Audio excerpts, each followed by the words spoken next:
Matapos ang tagumpay at saya ng kanilang unang anak na si Corky, muling biniyayaan ng panibagong blessing ang mag-asawang Mark Heras at Nicole Donesa sa pagsilang ng kanilang second baby girl.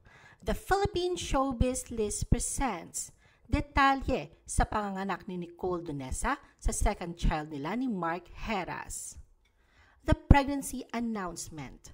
Masayang-masaya naging bisperas ng Pasko para sa mag-asawang Mark at Nicole matapos silang ibahagi sa publiko ang isang espesyal na balita na sila ay muling magiging magulang.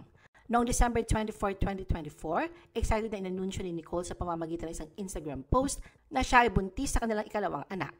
Sa mga larawan, makikita sina Mark at Nicole at ang kanilang panganay na si Corky na masayang hawak ang ultrasound images ng kanilang baby number 2. Sa caption ng kanyang post, sinabi ni Nicole na ang ilan sa mga pinakamagagandang regalo ay hindi makikita sa ilalim ng Christmas tree.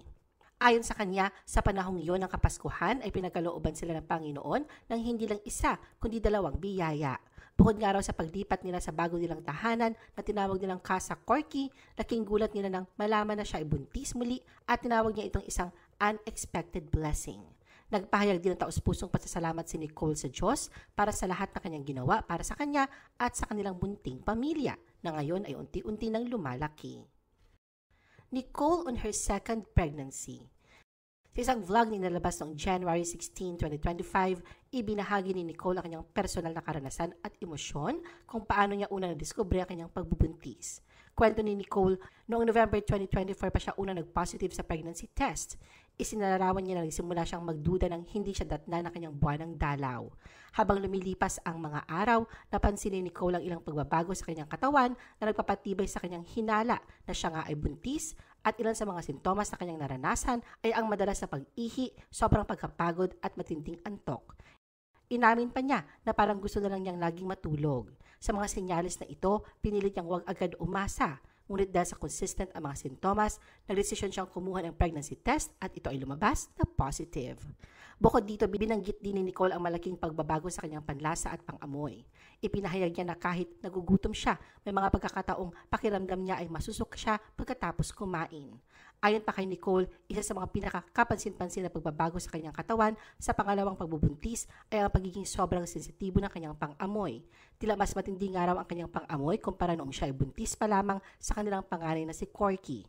Biro pa ni Nicole, parang isa raw itong superpower na kahit nakakailang ay hindi niya gustong mawala.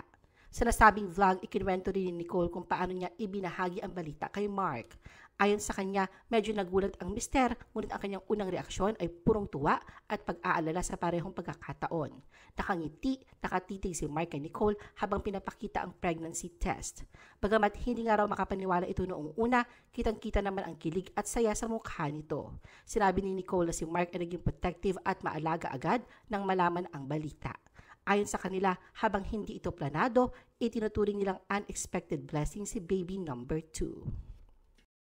The gender reveal.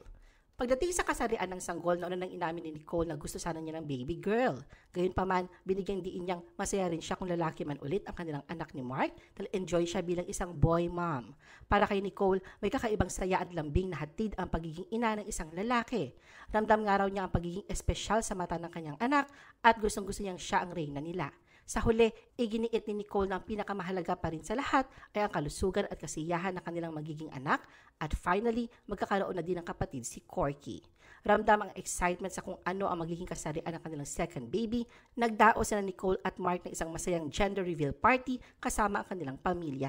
Sa pamamagitan ng isang 30-minute vlog na in-upload na sa kanilang YouTube channel noong February 14, ipinakita ng mag-asawa ang naging gender reveal party na isinabay nila sa ika-4 na kaarawan ni Corky. Dito ibinahagi ni Mark na siya mismo ang nagplano ng buong selebrasyon mula sa birthday party hanggang sa gender reveal.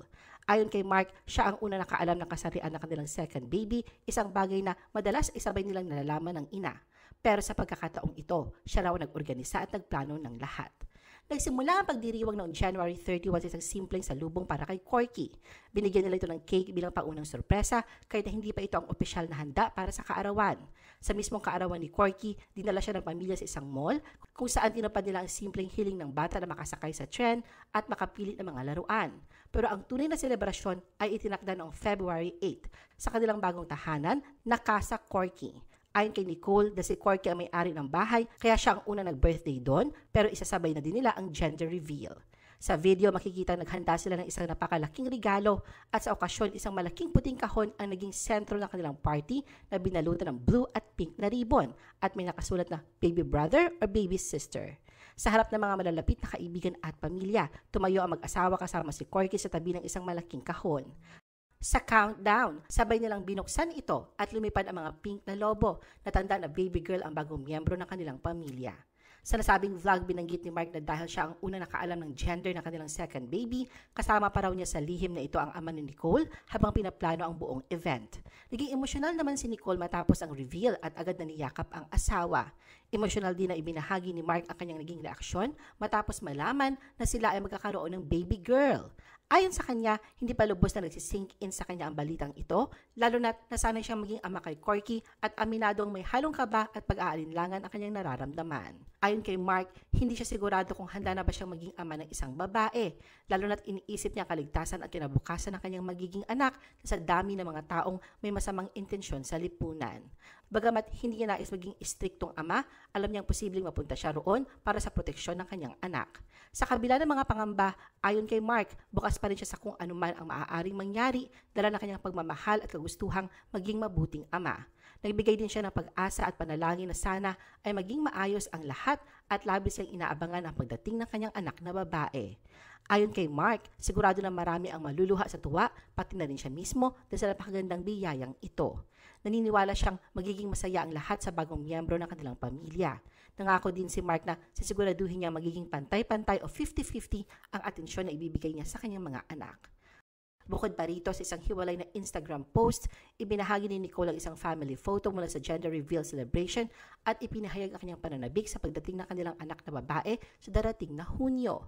Kitang-kita sa kanilang video at mga larawan ang kasiyahan, pagmamahalan at pananabik ng buong pamilya para sa pagdating ng kanilang munting prinsesa. Nicole and Mark welcome their second child. Isang buwan bago ang nakatakdang pagsilang sa Instagram post ni Nicole noong May 13, 2025, kalakip ang isang larawan ng malaki niyang baby bump, ibinahagi niyang ilan sa mga pinagdaraanan niya sa kanyang pagbubuntis sa malapit na pagdating ng kanilang munting prinsesa. Sinabi niyang nararamdaman niya ang pagod, kawalan ng tulog, pagkabalisa, hirap sa paghinga, pagiging mabigat at malaki, pananakit ng likod, pamamagat ng mga paa, madalas na pag-ihi, pananakit ng dibdib, mabilis na pagbabago ng mood, sobrang init ng panahon, palaging pagpapawis, antok ng mga mata, puno ng pimples ang mukha, kadalasan ay walang suklay at laging gutom. Aminado si Nicole na marami itong hamon at hirap, ngunit sinabing lahat na kanyang sakripisyo ay magiging worth it kapag dumating na ang kanilang baby girl. At matapos ang paghihintay, finally dumating na ang malaking araw sa buhay nila mag-asawa bilang parent of 2 kids. Sa Instagram post ni Mark nitong June 28, 2025, masaya niyang inanunsyo ang pagsilang ng kanilang bunting prinsesa. Kalakip dito isang black and white photo kung saan makikita siyang buhat ang kanilang newborn daughter. Nilagyan niya ito ng caption na MIJA, kalakip ang isang heart emoji, kasabay na pag-aanunsyong isinilang ang kanilang baby girl noong June 25. Sa comment section ng post, pumuhos ang pagbati mula sa mga kapwa-artista at kaibigan ni Mark at Nicole sa bagong yugto sa buhay nilang ito bilang mga magulang sa dalawang anak. Ano ang masasabi mo sa video na ito? Mag-like o mag-react at huwag mahiyang mag-comment. For our YouTube viewers, huwag kalimutan mag-subscribe at i-hit ang notification button. At para sa aming Facebook viewers, mag-like at follow sa aming Facebook page para updated ka sa mga showbiz chika. Thanks for watching!